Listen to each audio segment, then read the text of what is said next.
companies' ownership stakes in Anthropic or OpenAI, they could be distorting the S&P 500 earnings picture. Kate Rooney has some details for us. Kate.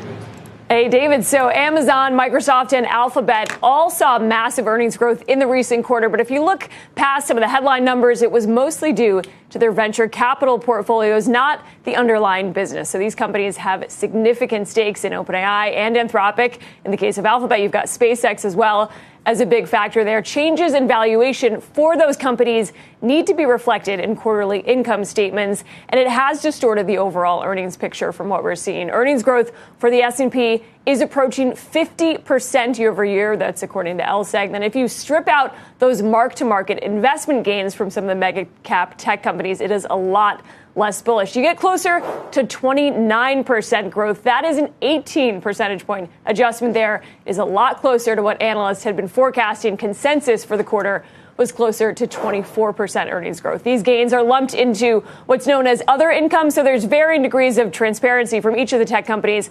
We'll start with Amazon, though. It is a major backer of OpenAI, and very early in Anthropic, it saw about 240% earnings growth from a year ago. But then you lift up the hood, take out the AI portfolio gains, it's a lot closer to 17%, $53 billion gain, to give you a round number there. You got Alphabet as well. Similar phenomenon, roughly 300% growth. And then it was closer to 23% without those mark-to-market gains. SpaceX was also the biggest contributor to Alphabet's rise there, at about a 5% stake in Musk's company. The gain on equity securities is also known and reported $99 billion. For context, it was closer to $1 billion a year ago for Alphabet. And then Microsoft, the impact is a little more muted here. It was about a 10 percentage point boost there.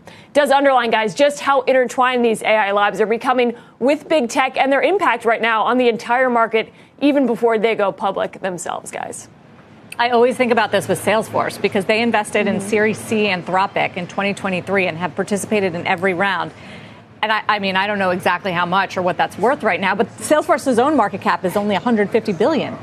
Right now. It's interesting. And I wonder how much of that is Anthropic, their stake is worth right now. It's probably like half. You start to see a lot of these companies trade as a proxy for some of the private market investments, but it also calls into question some of the volatility when these companies go public, which is expected from what we're hearing, maybe Anthropic as soon as this fall. A year from now, both of these major companies could be public. They ride it up on the upside, but when you get more volatility as a public company, you can also see the opposite. You can see impairment charges. We saw that when a lot of the companies went in and bought Bitcoin, if you remember that. A ton of volatility there. Amazon had the same phenomenon with Rivian, where it actually had to report negative earnings. And so it's distorting, but it can also have the downside effect if these companies are more volatile or depending on how these IPOs perform eventually.